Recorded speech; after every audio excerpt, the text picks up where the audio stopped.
حضرت ابوبکر صدیق رضی اللہ تعالیٰ عنہ آپ وہ مبارک صحابی ہیں جن کو اللہ نے قرآن مجید میں صحابی کہا ہے، اور یہی وجہ ہے علماء نے لکھا ہے اگر کوئی حضرت ابوبکر صدیق کی صحابیت کا انکار کرے تو وہ دائرہ اسلام سے خارج ہو جائے گا۔ حضرت ابوبکر صدیق رضی اللہ تعالیٰ عنہ آپ وہ صحابی ہیں جن کی 4 نسلوں کو نبی پاک کی صحابیت کا شرف حاصل ہے۔ آپ کے جو والد گرامی ان کا نام حضرت عثمان، وہ بھی نبی پاک کے صحابی تھے، اور آپ کا نام ہے عبداللہ۔ یہ ابو بکر یہ آپ کو پکارنے کے لیے آپ کا ایک لقب ہے۔ اسی طرح یہ عتیق یہ بھی آپ کا ایک لقب ہے، صدیق یہ بھی آپ کا ایک لقب ہے۔ آپ کا اصل نام عبداللہ ہے، تو آپ بھی صحابی ہیں۔ آپ کے ایک بیٹے ہیں جن کا نام حضرت عبد الرحمن رضی اللہ تعالیٰ عنہ، یعنی عبد الرحمن بن ابی بکر، یہ بھی صحابی ہیں، اور ان کے بیٹے آگے محمد تھے جو کہ وہ بھی صحابی تھے۔ تو یہ 4 نسلیں ان کی حضور کی صحابی ہوئی۔ صحابہ میں سے کسی اور کو یہ فضیلت نہیں ملی جو حضرت ابوبکر صدیق کو ملی ہے۔ یہ آپ کی اولیت ہے۔ اسی طرح حضرت ابوبکر صدیق رضی اللہ تعالیٰ عنہ یہ وہ صحابی ہیں کہ جنہوں نے سب سے پہلے میرے محبوب کریم صلی اللہ علیہ وآلہ وسلم کا کلمہ پڑھا۔ محبوب پاک صلی اللہ علیہ وسلم آپ کے صحابہ کرام علیہم رضوان بھی اس بات کو واضح کرتے ہیں کہ ہم جب نبی پاک موجود تھے، جلوہ گر تھے ہمارے دوران، تو ہم تب بھی جب ترتیب بیان کرتے نا تو سب سے پہلے حضرت ابوبکر صدیق کا انعام لیا کرتے تھے۔ اور یہ بات موجود ہے، اول من اسلم من الرجال وہو ابو بکر، فرمایا جس نے سب سے پہلے مردوں میں سے کلمہ پڑھا ہے اس کا نام ابوبکر صدیق ہے۔ تو یہ حضرت ابوبکر صدیق رضی اللہ تعالیٰ عنہ آپ کی شان ہے۔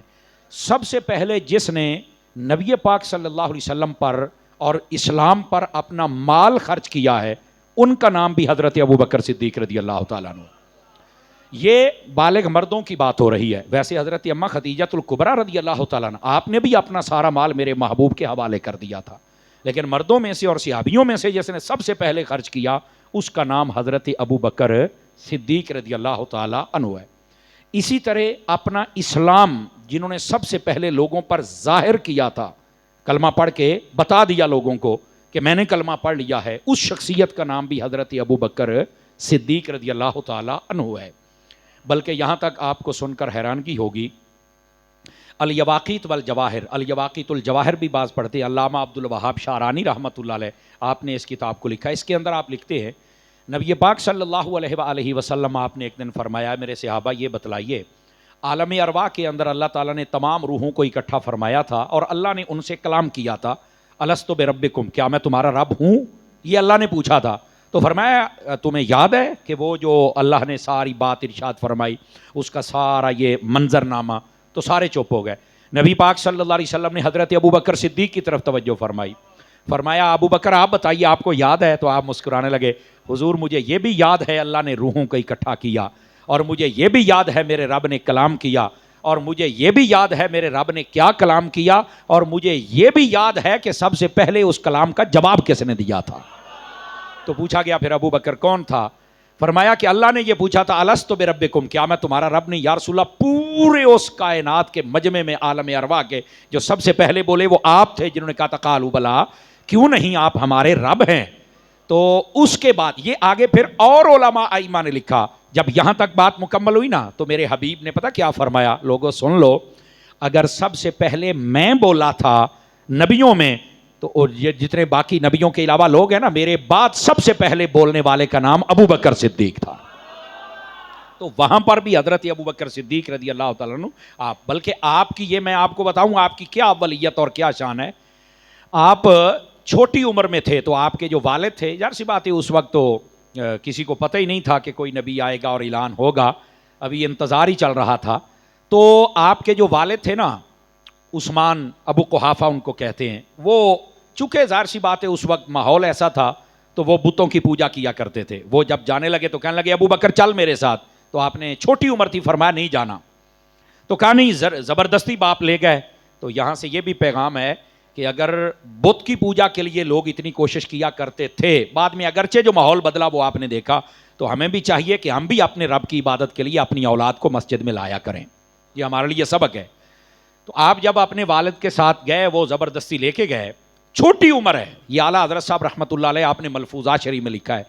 فرمایا کہ بت کے سامنے اس نے کہا کہ اس کی عبادت کرو، اس سے مانگو، یہ ہمارا رب ہے، جیسے اس نے تربیت بچے کی جاتی ہے.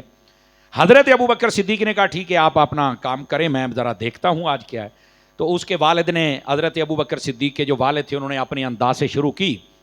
تو انہوں نے نا بت سے ایک بات کہی. حضرت ابو بکر صدیق نے بت کو کہنے لگے کہ میں بھوکا ہوں، مینوں روٹی تو کھوا، میں بھوکا ہوں، مجھے کھانا کھلائیے. وہ بت تھا، اس نے کہاں سننا تھا. تو تھوڑی دیر کے بعد آپ کہنے لگے کہ یار میرے پاس کپڑے نہیں ہیں، تجھے سارے خدا کہتے ہیں، سجدہ کرتے ہیں، تو ایویں منہ وڈی کھلوتا ہے. یہ میں اب اپنے حساب سے بھی کوئی سمجھاؤں نا، تو مجھے میرے پاس کپڑے نہیں ہیں تو میں نے کپڑے پوا. اس نے کہا دینے تھے کپڑے، بت تھا یار.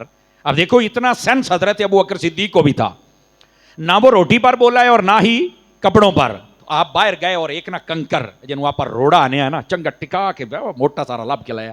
تو آپ اس کے سامنے کھڑے ہوئے، فرمانے لگے تو اپنے آپ کو خدا کہتا ہے تو میں تجھے مارنے لگا ہوں، چلو ہور تو باقی کسی نو تو کی بچاؤنا ہے، اپنے آپ ہی آج میرے کو بچا لے.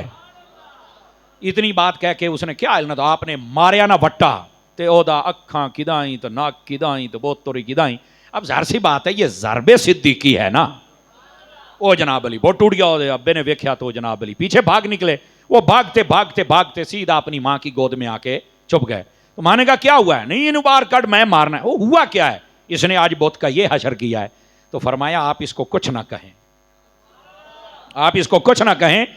جب یہ میرے پیٹ میں تھا تو میں تو تب بھی بشارتیں سنا کرتی تھی نا. ہاں میں تب بھی، اور مجھے یہ بشارت دی جاتی تھی، اے اللہ کی سچی بندی تجھے بشارت ہو کہ اللہ نے تجھے ایک نیک اور صالح بیٹا عطا فرمایا ہے. سمجھ آئی؟ اور وہ کہا کرتی تھی، اور وہاں بھی بتایا کہ اس کو عتیق کہا جائے گا اور یہ آخری نبی کا رفیق ہوگا. تو کہا آپ اس کو کچھ نہ کہیں، یہ کسی اور کو سجدہ نہیں کرے گا، یہ ہمارا بچہ، یہ کوئی اور ہے. تو یہ حضرت ابو بکر صدیق رضی اللہ تعالیٰ عنہ آپ کا کمال ہے، یہ آپ کی شان اقدس ہے. تو عرض کرنے کا مقصد یہ ہے حضرت ابو بکر صدیق کی جو اولیت ہے جس اعتبار سے دیکھیں نا تو یقین کرے کمال ہو جائے گا. اعلیٰ حضرت صاحب رحمۃ اللہ علیہ، ہمارے امام احمد رضا خان علیہ رحمۃ الرحمان، آپ نے فتاوی رضیہ شریف میں لکھا ہے، جب آپ نے بیان کیا تو کمال کر دیا. فرمایا یہ کہنا کہ ابو بکر صدیق پہلے مسلمان ہیں، آپ نے کہا یہ جملہ اس سے بھی ایک تکڑا جملہ ہے جو ان کی شان میں بولا جا سکتا ہے. کہا کیا؟ فرمایا یہ پہلے مسلمان نہیں، یہ پہلے سے مسلمان ہیں. اور یہ دو ہستیوں کے بارے میں آپ نے یہ فتاوی رضیہ میں لکھا، دو ہستیوں کے بارے میں، ایک حضرت ابو بکر صدیق اور دوسرے حضرت مولا علی شیر خدا مشکل کشا رضی اللہ.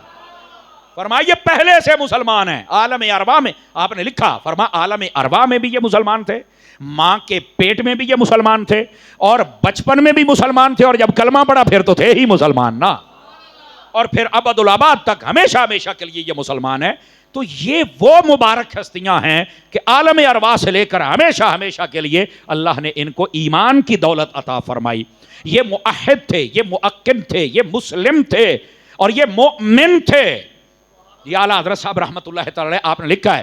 اور اسی طرح حضرت مولا مرزا شیر خدا کی والدہ بیان کرتی ہیں کہ جب مولا علی میرے پیٹ میں تھے نا، تو میں جب بت کے سامنے جھکنے کے لیے جایا کرتی تھی تو علی کیفیت ایسی بناتے کہ مجھے جھکنے دیتا ہی نہیں تھا. تو یہ ہستیاں کوئی عام نہیں ہیں.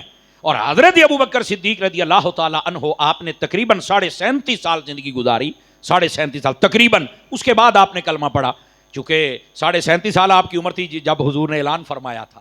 تو اتنے دنوں تک یقین کرے 37.5 سال ایسے معاشرے میں رہنا جس میں قتل و غارت، بدکاری، شراب اور بت پرستی عروج پہ ہو.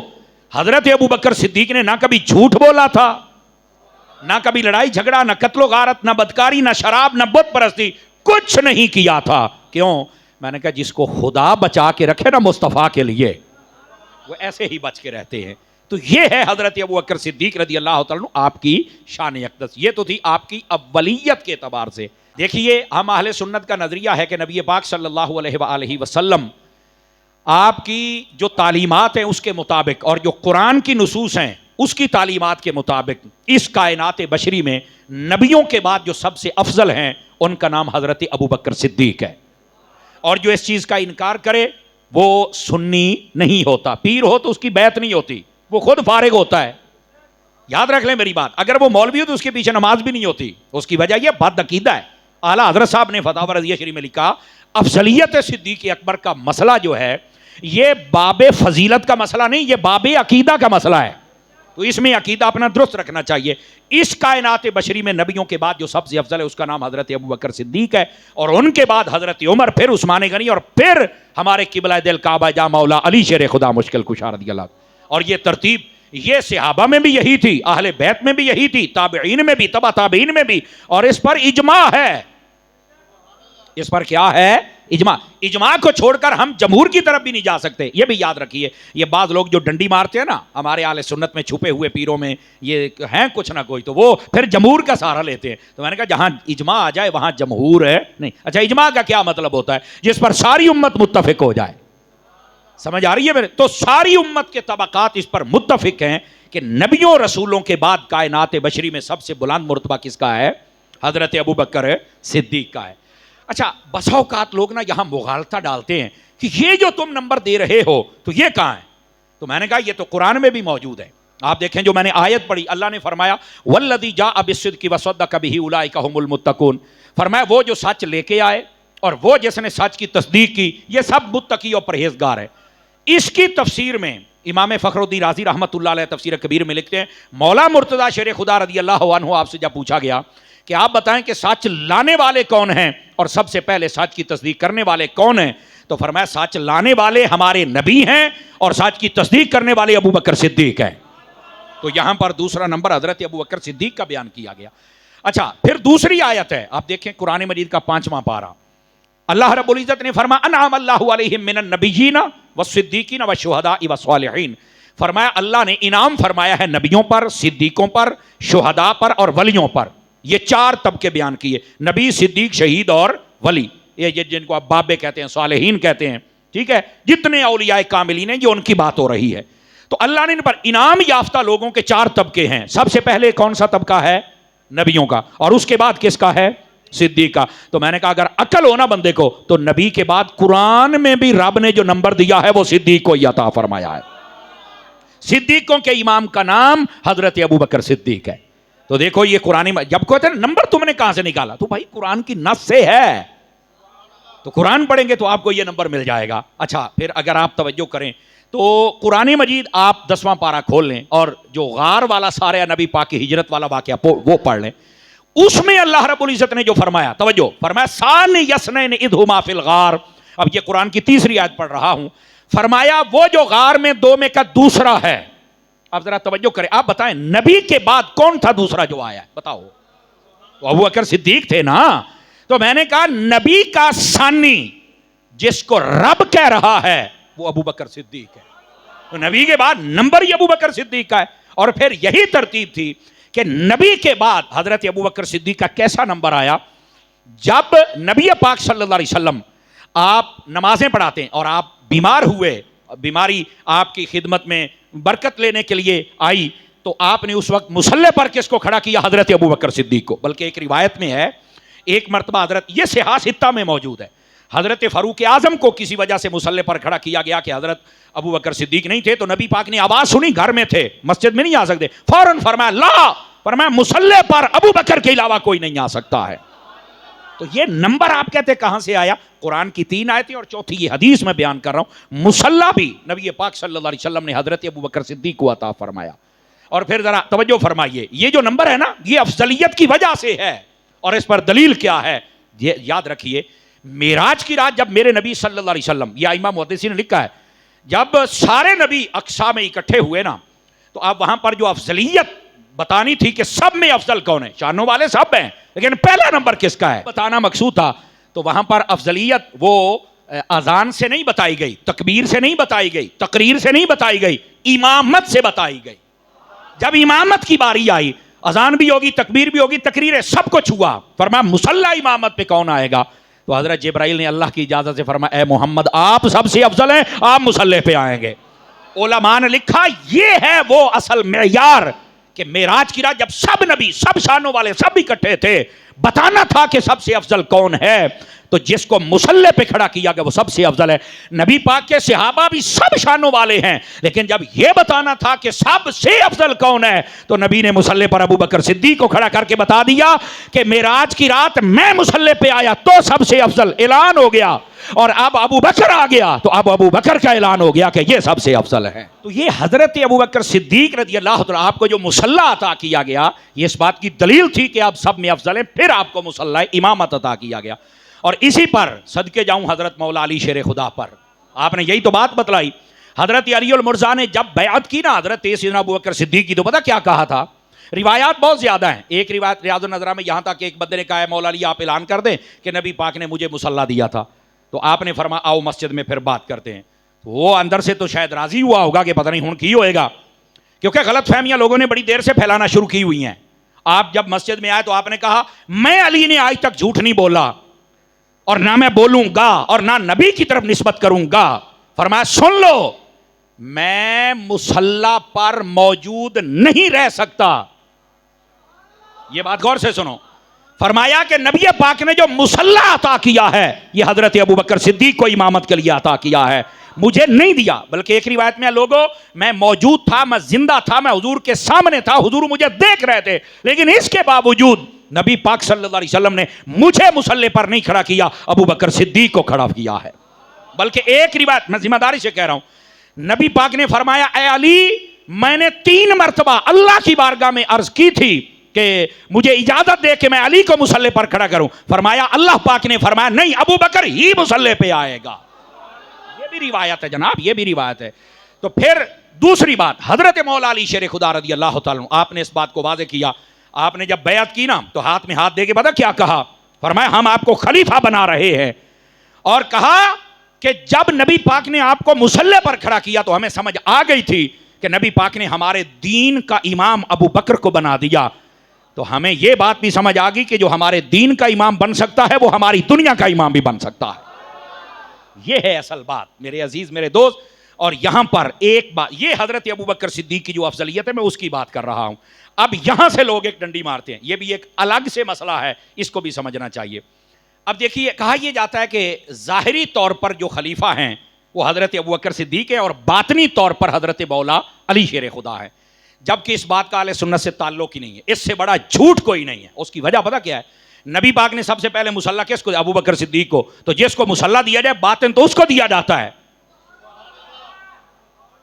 آپ توجہ نہیں فرما رہے نا. ظاہری طور پر میرے نبی نے اپنی زبان سے کسی کی خلافت کا اعلان نہیں کیا، اشارہ تھا کہ جو مصلی پہ آیا ہے اور صحابہ اسی پر متفق ہو گئے. اور نبی پاک نے کہا تھا کہ میرے بعد ایمان والے اور اللہ جس پر جمع ہو جائیں گے وہ خلیفہ بن جائے گا. اللہ بھی ایمان والے بھی سارے کے سارے جمع ہوئے تو ابو بکر صدیق پر جمع ہوئے. اور یہ کہنا کہ باطنی طور پر حضرت ابو بکر صدیق خلیفہ نہیں، یہ ظاہری طور پر. او بھائی نبی پاک نے پہلے دیا ہی باطنی مقام ہے. آپ توجہ فرمائیں نا، پہلے دیا ہی باطنی. اور باطنی طور پر جتنا ابو بکر صدیق تکڑا ہے اللہ اکبر. میں 2 باتیں بتاتا ہوں آپ کو سمجھ آئے حضرت ابو بکر صدیق کا باطن کتنے کمال کا ہے. نبی پاک نے فرمایا اللہ نے مجھے حکم دے دیا ہے کہ میں ہجرت پر جاؤں گا، ایک شخص میرے ساتھ ہو گیا، بس اتنا کہا. یہ تقریباً 4 ساڑھے 4 ماہ پہلے کی بات ہے. حضرت ابو بکر صدیق رضی اللہ عنہ نے تیاری شروع کر دی، اونٹنیوں کو پالنا شروع کر دیا. جس رات نبی پاک علیہ السلام نے ہجرت فرمانے بتایا کسی کو نہیں ہے، کسی کو بھی نہیں بتایا کہ ساتھ کون جائے گا، لیکن حضرت ابو بکر صدیق کی تیاری جاری ہے. نبی پاک جب دروازے پر پہنچے کھٹکانا بھی نہیں پڑا، ابو بکر صدیق باہر آ گئے، سونے چلیے. تو فرمایا ابو بکر آپ کو کس نے بتایا تھا کہ آپ ہی میرے ساتھ جائیں گے؟ اے باطن دی گل سنیا جے.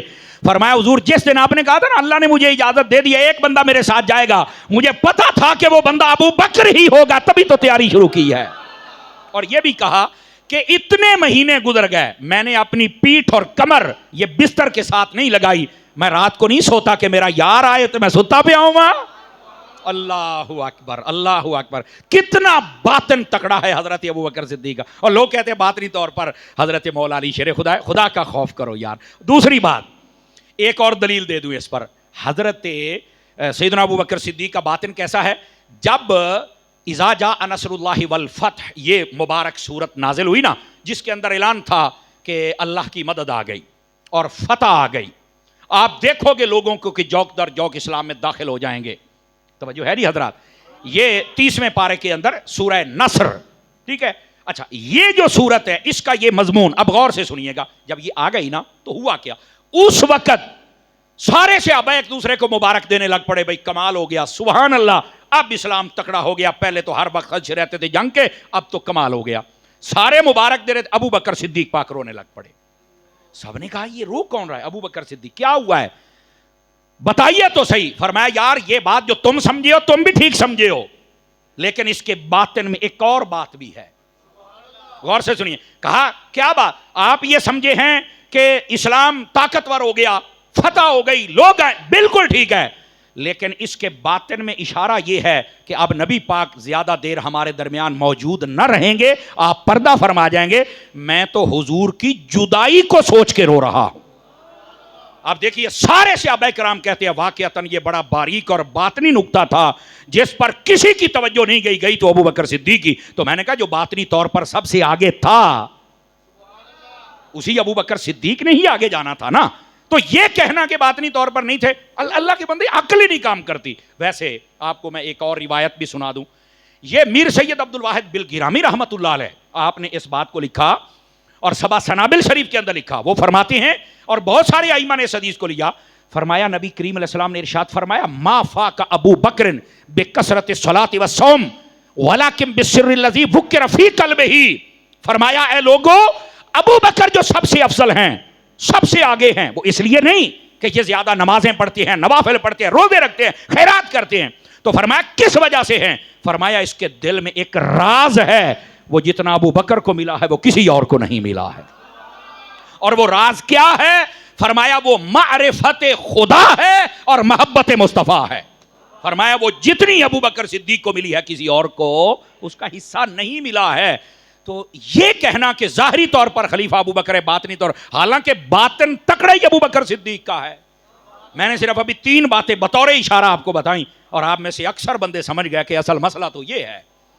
اور پھر دوسری گزارش بھی آپ کی خدمت میں پیش کروں, وہ یہ ہے کہ اگر یہ کہا جائے کہ ظاہری طور پر یہ خلیفہ ہیں باتوں میں, پھر میں یہ کہوں گا کہ آج کل کے جتنے پیر ہوتے ہیں وہ جب اپنے مریدوں کو خلافت دیتے ہیں نا تو وہ مصلی دے. سجادہ نشین کس کو ہے؟ سجادہ مصلی کو کہتے ہیں, نشین بیٹھنے والے کو سجادہ مصلی کو کہتے ہیں. وہ الگ بات ہے, ہن مصلیاں تے بہن والی قوم کوئی نہیں, انہاں مصلا چھکیا تھے تو گدی پا لے, گدی نشین بن گئے تے ہن گدی بھی گئی تے گڈی تے او بھی بڑی.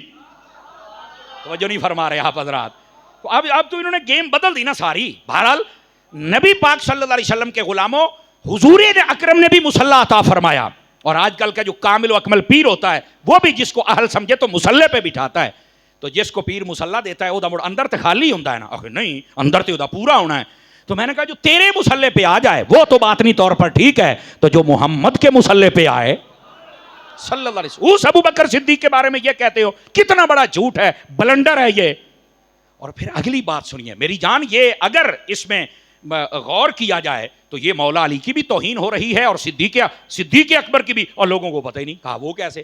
تو میں نے کہا جب یہ کہا جائے کہ ظاہری طور پر حضرت ابو بکر خلیفہ ہیں, باطنی طور پر مولا علی ہیں, تو کیا حضرت ابو بکر کا ظاہر ٹھیک ہے باطن ٹھیک نہیں ہے؟ تو کیا مولا علی کا باطن ٹھیک ہے معاذ اللہ ظاہر ٹھیک نہیں ہے؟ کہہ رہا یار گالتے ہے. تو میں کہا یہی بتا رہا ہوں کہ اگر آپ ایک کا ظاہر ٹھیک رکھتے ہیں باطن خراب کر دیا, دوسرے کا باطن ٹھیک کیا تو ظاہر خراب کر دیا معاذ اللہ. اور ہم سنی ہیں جو کہتے ہیں اس ترتیب میں اور اس تفسیر میں اور اس لائن میں ہم پڑھتے ہی نہیں, جو پڑھ جائے وہ ہمارا ہے ہی نہیں. ہمارا یہ نظریہ ہے ظاہری طور پر بھی نبی پاک کا پہلا خلیفہ ابو بکر ہے اور باطنی طور پر بھی نبی پاک کے پہلے خلیفہ ابو بکر ہے. اس واسطے ان جھگڑوں سے نکلو یار, خدا کا خوف کرو. حالانکہ بات لوگ اپنی دکانداری کے لیے, اپنے پیٹ کے لیے سب کچھ کرتے ہیں. دکان ویسے چلتی نہیں نا بھائی, توجہ ہے نا, وہ کسی طرح وہ آگ تو لگائے رہنے. اس کا نقصان کیا ہوتا ہے, لوگ بیچارے ڈبل مائنڈ ہو جاتے, پریشان ہو جاتے, اور لوگ پریشان. ہوں میں کہنوں سنا تو کیڑے پاسے جاواں, جبکہ اگر آپ قرآن و حدیث کے دلائل پر غور کریں گے تو مسئلے سارے سمجھ آ جائیں گے. اب یہ تھی دوسری بات. جاگ رہے ہیں تو تیسری بھی عرض کر دوں. دوستان گرامی, حضرت سیدنا ابو بکر صدیق رضی اللہ تعالیٰ عنہ, آپ کا اہل بیت کے ساتھ پیار کیسا تھا؟ یہ بھی ایک مغالطہ ڈالا جاتا ہے کہ لڑائیاں ہو گئیں تو صلح نہیں ہوئی تو فلانا فلانا فلانا. میں آپ کو چند چیزیں بتا دیتا ہوں تاکہ جناب کو بات سمجھ آ جائے. یاد رکھیے جب نبی پاک صلی اللہ علیہ وسلم نے پردہ فرمایا نا تو اس کے 6 ماہ بعد حضرت سیدہ کائنات میرے نبی کی لخت جگر خاتون جنت، اور یہ وہ مبارک ہستی ہیں جن کا نام آئے تو ادب کے ساتھ ہمارا دل بھی جھک جاتا ہے، سر بھی جھک جاتا ہے. اس کی وجہ پتہ کیا ہے؟ قیامت والے دن جب سیدہ کائنات کا گزر ہوگا تو اعلان کرنے والا اعلان کرے گا اپنے سر جھکاؤ، محمد کی بیٹی کا گزر ہونے والا ہے. تو یہ آج سے عاشق پریکٹس کر رہے ہیں. تو اتنا ادب ہے نبی پاک صلی اللہ علیہ وسلم کی اس لاڈلی نور زادی کا. آپ کی 3 اور نور زادیاں بھی ہیں، آپ کی ازواج پاک کمال شان خدا کی قسم، لیکن سیدہ کائنات سبحان اللہ کیا مقام ہے. نام آتے ہی بلکہ بزرگوں نے لکھا ہے کہ اگر کسی کی دعا قبول نہ ہو رہی ہو اسے چاہیے 2 رکعت نماز نفل پڑھے اور سیدہ کا وسیلہ دے کر دعا کرے، رب تبارک و تعالیٰ جھولیاں بھر بھر کے عطا فرماتا ہے. اتنی بلند و بزرگ و برتر ہستی حضرت سیدہ کائنات رضی اللہ تعالی عنہا آپ کی 6 ماہ تک آپ بعد میں زندہ رہیں. تو یہ جو افسانے گھڑے ہوئے ہیں کہ لڑائی تھا، جھگڑا تھا، XYZ، خدارا، اس سے نکلو. اور یہ بات سنو، آپ کو پتا ہے کہ حضرت سیدہ کائنات کی دیکھ بھال کے لیے آپ کے گھر میں جو خادمہ خاص تھی وہ کون عورت تھی؟ میں ذمہ داری سے بتاؤں گا اور زور بھی نہیں لگاؤں گا، آپ خود بول پڑیں گے. وہ اس عورت کا نام حضرت اسما بنت عمیس تھا اور وہ حضرت ابوبکر صدیق کی بیوی تھی. حضرت ابوبکر صدیق نے اپنی بیوی کی ذمہ داری لگائی تھی کہ تم نے سیدہ کائنات کی خدمت گزاری کرنی ہے، وہ ان کی خدمت میں ہے. آپ بتائیے حضرت ابوبکر صدیق کی بیوی وہاں پر موجود ہو اور پھر گھر کے معاملات کا نہ پتا ہو، یہ کیسے ہو سکتا ہے؟ اور پھر اپنی بیوی کو بھیجنا کہ ان کی خدمت گزاری ضروری ہے. یہ محبت اہل بیت کی وہ دلیل ہے کہ جس کو زمانے میں کوئی کنڈا ایسا نہیں بنا جو تول کے دکھائے کہ حضرت ابوبکر صدیق کے دل میں آل رسول کا کتنا پیار تھا اور نبی کی شہزادی کا کتنا احترام تھا. اور یہی بات ہے بخاری شریف میں موجود ہے. نبی پاک صلی اللہ علیہ وسلم آپ نے جب پردہ فرمایا تو خلیفہ حضرت ابوبکر صدیق بنے تو آپ ہی نمازیں پڑھاتے تھے. ایک دن سارے صحابہ بشمول مولا علی نمازیں پڑھ کے باہر نکلے. بخاری شریف عصر کی نماز کا وقت تھا. پڑھ کے باہر نکلے نا تو بچوں میں حسنین کریمین کھیل رہے تھے. اور جب نبی پاک نے پردہ فرمایا تو ان کی عمر تقریباً 6 سے 7 یا حد 8 سال کے قریب تھی. یہ بچپنا تھا ان شہزادوں کا جو جنت کے شہزادے ہیں، جنت کے سردار ہیں.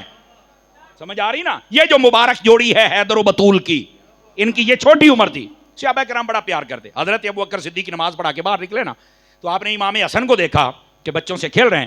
آپ نے پکڑا، چوما اور اپنے کندھوں پہ بٹھا لیا.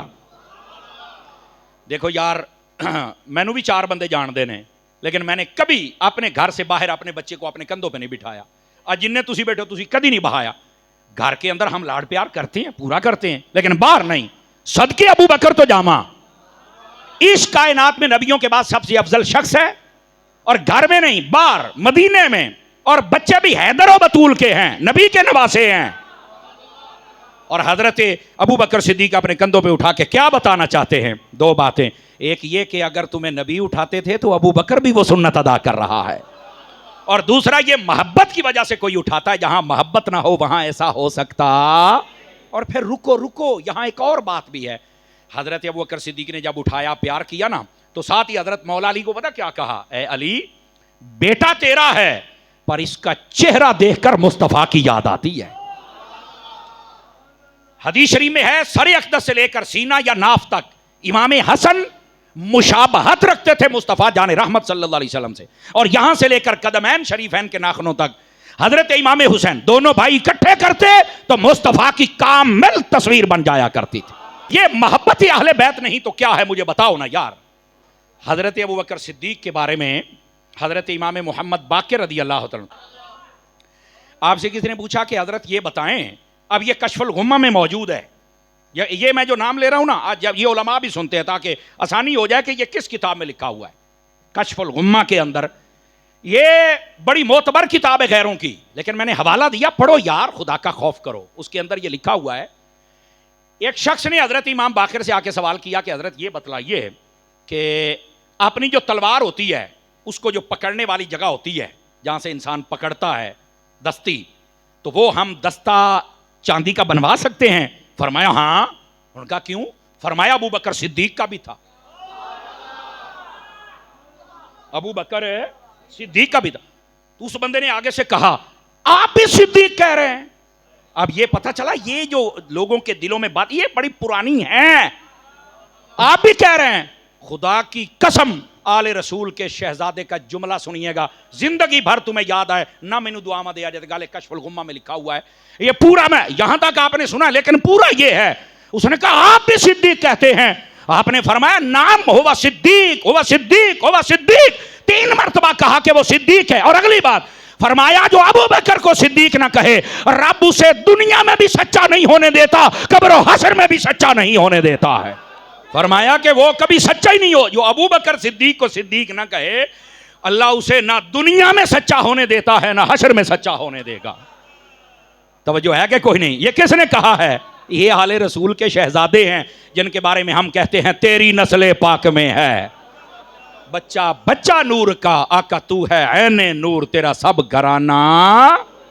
اب سمجھ آئیے یہ مبارک ہستیاں آپس میں اتنا پیار ہے اور آج ان کے پاک ناموں پر اپنے اندر کے گند اور پلید لڑائی لڑی جا رہی ہے. کوئی ان کو کھینچ رہا ہے, کوئی ان کو کھینچ رہا ہے.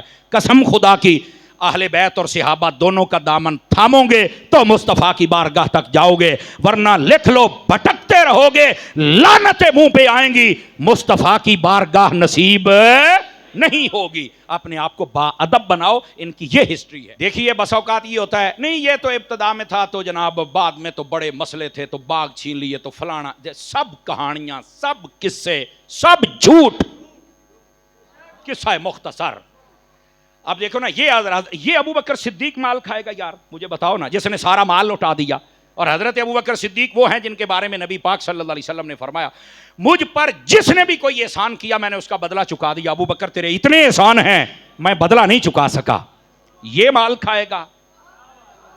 حضرت ابو بکر صدیق جب بھی کوئی خیرات کرتے آ کے کہتے حل انا و مالی الا لک یا رسول اللہ, کیا حضور میں اور میرا مال آپ کا نہیں ہے؟ ہر چیز مصطفیٰ پہ نچھاور کر. کیا یہ مال کھائے گا؟ نبی پاک صلی اللہ علیہ وسلم نے فرمایا کہ مال لے کے آؤ. حضرت عمر کہتے ہیں میرے پاس موقع تھا کہ آج میں جیت جاؤں گا, آدھا مال گھر کا لے آئے. غیبوں پر خبردار نبی کو پتا تھا کہ آج مقابلے لگے ہوئے ہیں. آپ نے حضرت عمر سے پوچھا کیا لے کے آئے؟ حضور آدھا مال. تو جب حضرت ابو بکر آئے نبی پاک نے فرمایا ابو بکر ما ابقیت لأہلک یا ابا بکر, ابو بکر بتا اپنے گھر والوں کے لیے کیا چھوڑ کے آیا؟ ابو بکر کا جملہ سن, آیا ہے دیکھنا یہ مزاج آج ہم میں پایا جاتا ہے یا نہیں پایا جاتا, عشق والا. آپ فرماتے ابقیت لہم اللہ ورسولہ, میں اپنے گھر والوں کے لیے یا خدا چھوڑ آیا ہوں یا مصطفیٰ چھوڑ آیا ہوں.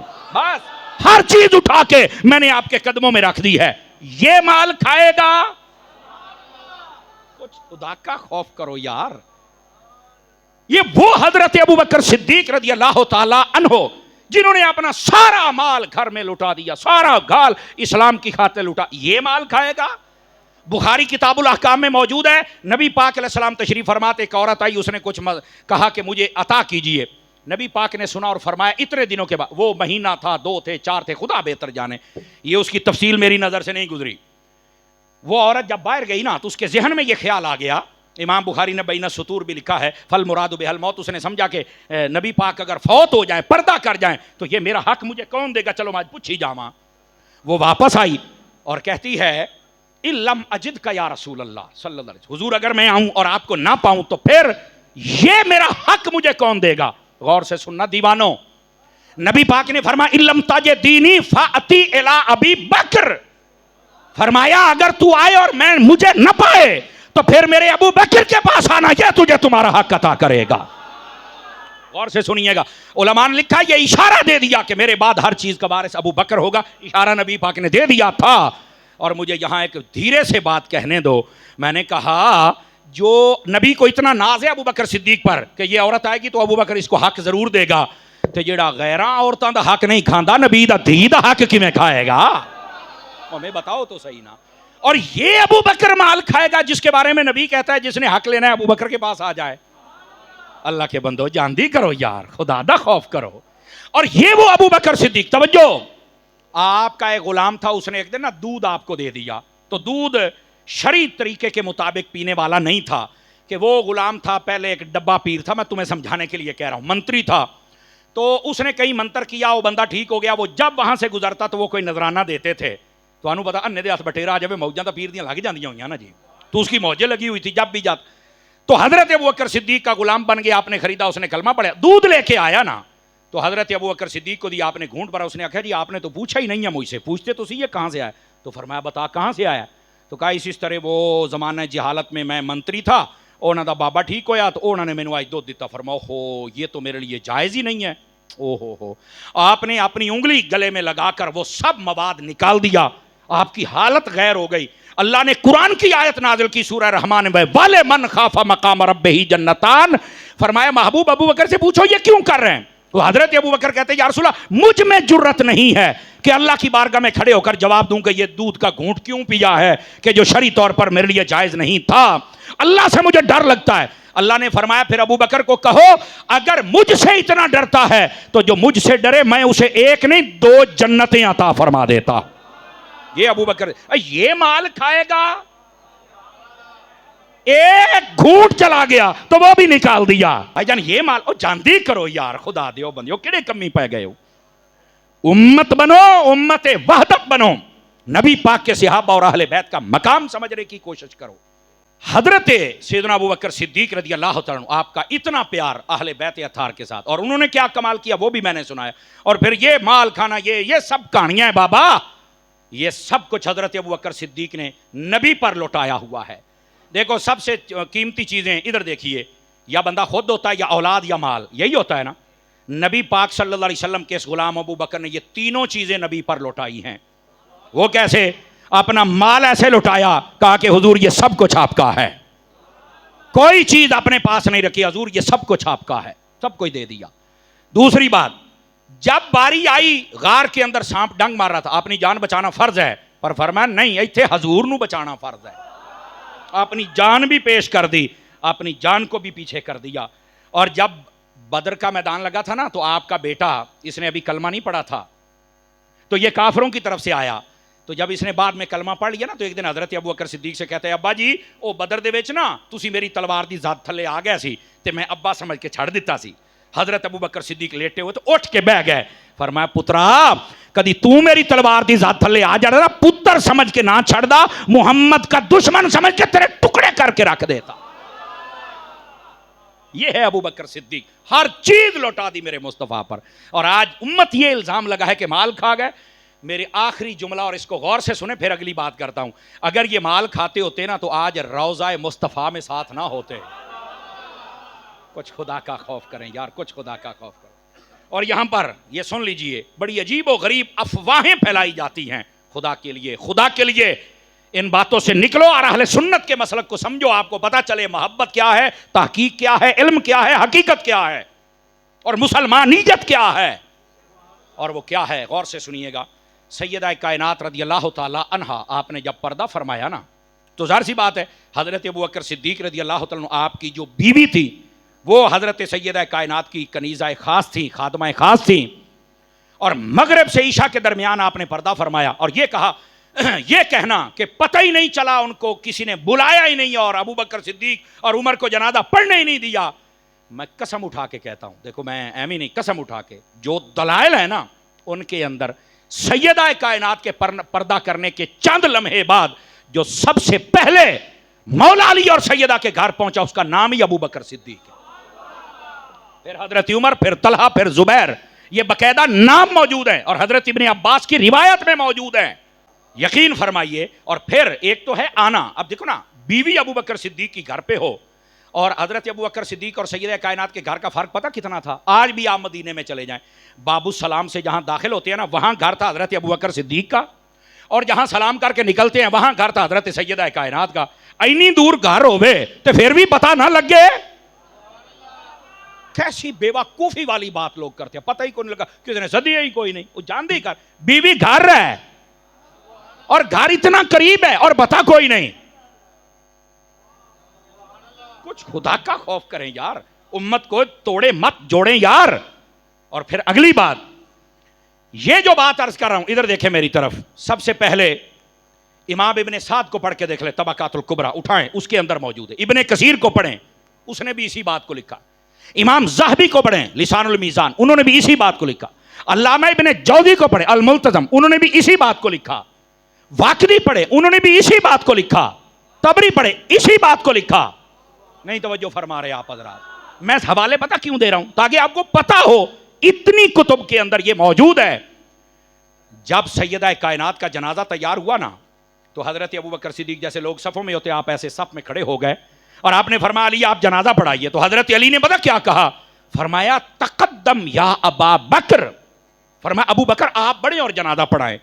تو حضرت ابوبکر صدیق نے ایک جملہ بولا, فرمایا انا اتقدم وانت شاہد. فرمایا یار میں جنازہ پڑھاؤں آپ کے ہوتے ہوئے, حالانکہ آپ شوہر ہیں, قریبی ہیں, اور قریبی اور شوہر پڑھائے تو یہ زیادہ مناسب ہے. تو وہاں پر حضرت مولا علی کا جملہ سننا, جڑے کہتے نا علی والے بولو, میں کیا ہن بھی علی والے بولے آجے, یہ اصل مسئلہ ایو نہیں گلاں سنا پھر تینوں علی والے نے پتہ لگ گئے. حضرت مولا علی نے فرمایا فواللہ لا یصلی علیہا غیرک. فرمایا قسم خدا کی فاطمہ کا جنازہ ابو بکر کے علاوہ کوئی نہیں پڑھا سکتا ہے. قسم خدا, مولا علی کہہ رہے قسم اٹھا کے. اور اگلی گل اے ہن علی والے بولو, یہ جو روایت سنا رہا ہوں یہ خود حضرت امام زین العابدین نے بیان فرمائی ہے. اب کہاں بیٹھے ہوئے ہیں یار, قسم. اور اگلی گل بھی فرمایا جب حضرت ابو بکر صدیق آگے بڑے سیدہ کا جنازہ پڑھایا تو پتہ کیسے؟ فکبر علی الفاطمہ اربع تکبیرات. فرمایا انہوں نے جو سیدہ پر جنازہ پڑھا تو 4 تکبیروں والا جنازہ تھا. دل میں آخیا نا علی والے ہون کیوں نہیں بولتے پے؟ کدی کدی تسی پھس جاندے ہو 5 5 6 6 7 7 تکبیراں دے وچ بھی. ادھر سنو اس بات کو تاکہ بات آپ پر واضح ہو جائے نا میرے دوست میرے بھائی. آپ جب ابن عساکر کے حوالے سے پڑھیں گے نا جو امام ابن کثیر نے لکھا ہے, آپ اس روایت کو اگر پڑھیں گے تو اس میں پتہ کیا ہے؟ فرمایا حضرت مولا علی کو حضرت ابوبکر صدیق نے کہا آپ جنازہ پڑھائیں. انہوں نے کہا نہیں ابو بکر آپ پڑھائیں گے. حضرت ابوبکر صدیق آگے جنازہ پڑھائے 4 تکبیروں والا. کیوں؟ فرمایا کہ جب حضرت آدم علیہ السلام فوت ہوئے تھے تو آدم علیہ السلام پر جبرائیل نے بھی 4 تکبیروں والا جنازہ پڑھا تھا. 4 تکبیروں والا.